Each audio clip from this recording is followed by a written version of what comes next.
Hello, here's Peter from DatavaultBuilder.com. In this short video I want to show you how we read JSON and XML files into the Datavault Builder without writing one line of code and still understanding the full data which is in the JSONs or XML files. We call this feature Autoschema, and you will see how this can help to speed up your development. So log into our tool and switch to the staging area. The data that we want to load today looks like this. It's a JSON file I found on the internet. I haven't seen it before, so it has 3 different layers: people, they own vehicles, and the vehicles had some maintenance.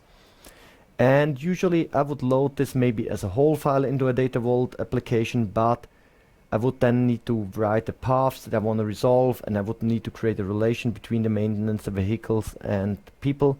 And this we do all automatically now. So the only thing that I need to do is to create here a new data source.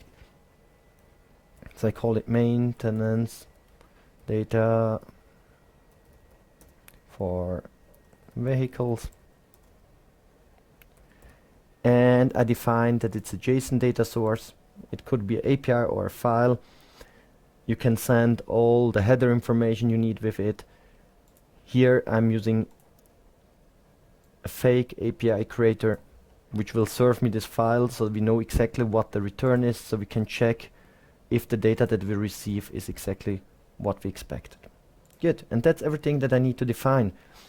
Now it's connecting to the API, it's checking for the schema, checking for the different entities in this schema, and the result is that it shows me that there are 3 different layers: people, vehicles, and maintenance, and I can choose that I want to load the vehicles. And on the vehicles level I have the model, I have the type, insurance policy number, and the company, and I have a feature called root people. This means it will give me the technical link to the parent entity, which is people. We load now this data. You see I haven't written one line of code, and already I have this data in a usable form. So we know that there are different models and they are belonging to different peoples. So we see this Honda Civic, for example, is belonging to John Doe. We go back, we see that we have this Honda Civic, but this is belonging to a technical key. And I could take now this technical keys, which I find as well in the people entity because it was created by the tool, and link the data together.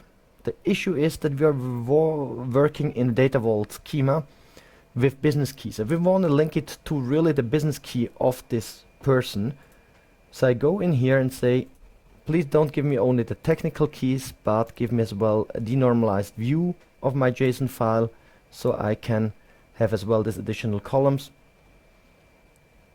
I go in here and now it's offering me as well the columns from the root, from the person layer.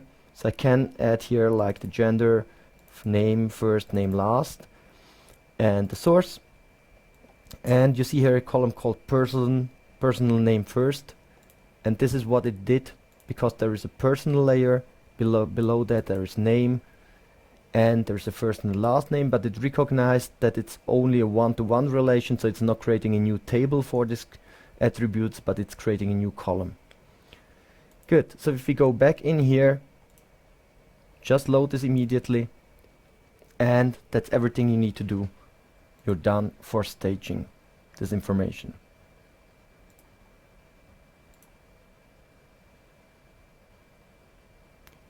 Good, so that's what I wanted to show you. It's really simple to connect to new JSON and XML sources. You don't need to write any XPaths or any queries.